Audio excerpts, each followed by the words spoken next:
saindo um pouco desse assunto da crise do coronavírus, vamos falar um pouco de uma crise que foi bastante difícil de ser ultrapassada, que aconteceu no Japão em 2011, há 9 anos atrás, e como eles saíram rapidamente dessa crise. Mas vamos ao assunto que exatamente provocou esse grande maremoto, que foi por problemas geológicos. Nós temos aqui hoje a presença da Luísa Bricali, que é doutora em geologia, e professora da Universidade Federal do Espírito Santo também, e tem até um blog, né, um canal hoje, falando sobre geologia. Luísa, fala um pouco, explica um pouco para as pessoas, porque a geologia ela não está exatamente no dia a dia das pessoas, né? É um assunto que parece que são eras, são longas, né? São milhões de anos que se fala, e esse problema especificamente das placas tectônicas, né, que geraram esse problema. Então, Mi, esse acontecimento do Japão está relacionado, o que você acabou de mencionar, que são as placas tectônicas, né? O Japão está exatamente no limite de placa ali, na verdade, na placa do Pacífico e a placa euroasiática, né? E aí formou, inclusive, o Japão foi formado assim, que ele é um arco de ilha considerado. Então, ali acontece uma convergência de duas placas, na verdade, de duas crostas oceânicas, né? Uma vai de encontro à outra e geralmente formam fossas, e nesses locais a gente tem muita ocorrência de terremoto, vulcanismo, então o Japão está muito nesse limite entre essas duas placas. Sim. E a gente pode deduzir isso como para o Brasil, por exemplo, né? Na nossa região aqui, nós temos um certo conforto de saber que estamos sobre uma área de um embasamento melhor, né? Você pode explicar isso para a gente? Então, o Brasil, ele está numa área que a gente chama de uma zona de intraplaca, né? Está sobre uma placa, né? Que é a placa sul-americana. No entanto, essa placa sul-americana, ela faz limite a oeste com a placa de Nazca e limite a leste com a placa africana. Então, aí a gente já tem uma tensão na nossa própria placa, já está sendo tensionada. Sim. Além disso, a gente tem esse limite, né, da placa africana com a placa sul-americana, esse limite que tem a cordilheira mesoatlântica, ela está cheio de falhas transversais, ali, falhas transcorrentes que a gente chama, né? Sim. E essas falhas, algumas delas, elas se prolongam até o nosso continente. Então, a partir do momento que você tem a movimentação nesse limite de placa, essas falhas elas também são reativadas. E a gente acaba sentindo isso no continente. No Nordeste, onde tem aquela saliência, né, do continente, ela está um pouco mais próxima, por exemplo... Cabo Branco, né? Exatamente, está um pouco mais próximo ali do limite dessa placa. Então, ali, por exemplo, a gente tem uma recorrência maior de terremotos no Brasil. Mas no Espírito Santo também a gente tem terremoto, inclusive o segundo maior terremoto do Brasil aconteceu aqui, né? Em Vitória. Em Vitória? Em Vitória. Na verdade, foi sentido um pouco longe de Vitória. Na verdade, sim, o epicentro não foi em Vitória, né? Não foi em Vitória, foi no mar, mas a gente sentiu aqui, né? As pessoas sentiram na época, foi em 1955, e numa magnitude considerável, né? Que é 6,1 na escala Richter. Então as pessoas sentiram a janela estremecer, algumas janelas quebraram, portas se mexendo. Jamais poderia imaginar que Vitória teve um terremoto. Poderia deslocar prédios, inclusive, se ocorresse novamente aqui? Se, de repente, se o epicentro tivesse sido mais próximo aqui, poderia, talvez, mas né? é difícil a gente prever essas coisas, porque também a gente está longe de um limite de placa, né? Geralmente os tsunamis acontecem em locais de limite de placa, muito próximo ao limite de placa tectônica. A gente está um pouco longe disso, né? Ainda bem.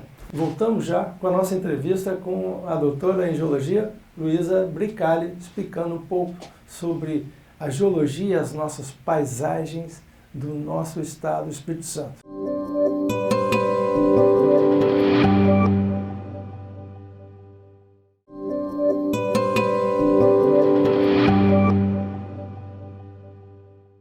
Voltamos ao segundo bloco da entrevista com a doutora em geologia, Luísa Bricali, falando um pouco sobre o tsunami e também sobre a geologia do nosso estado, o estado do Espírito Santo, que tem vários ambientes diferentes do ponto de vista ambiental, né?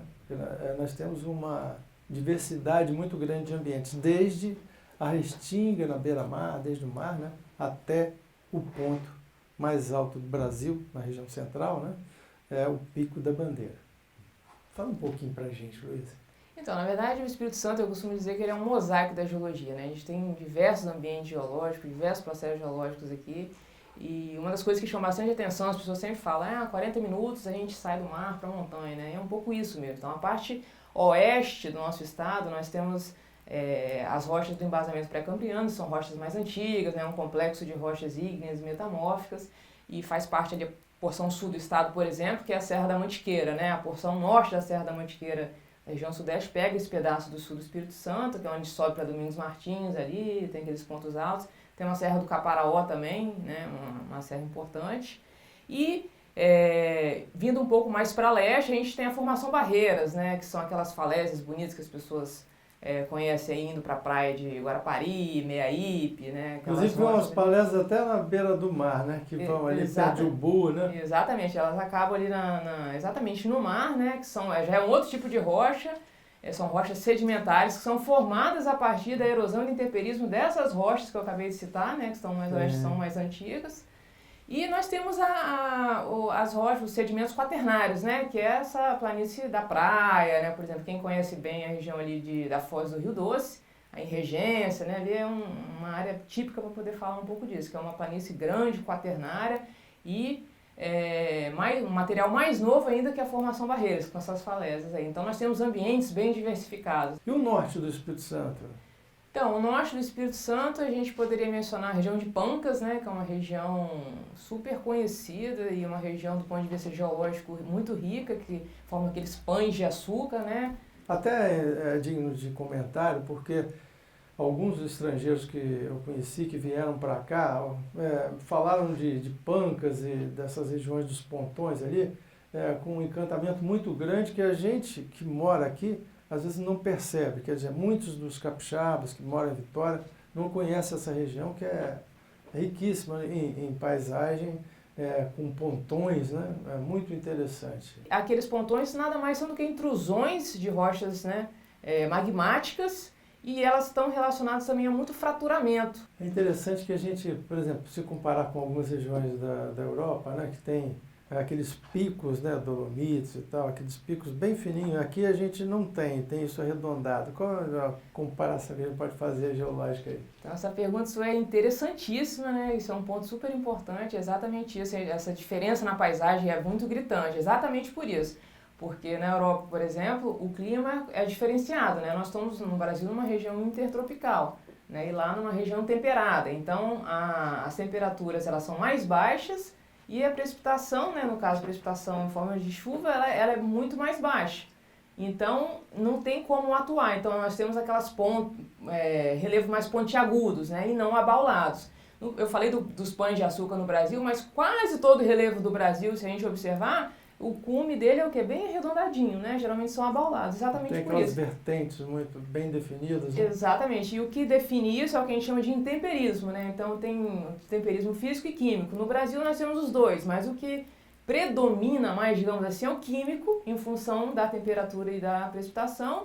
E na Europa, o exemplo que você acabou de mencionar aí, é o intemperismo físico, né? Apesar de ter o químico também, só que o físico ele acaba predominando mais por conta da questão da temperatura e da precipitação. Certo. E como que você falaria para o telespectador de outro estado sobre o nosso estado?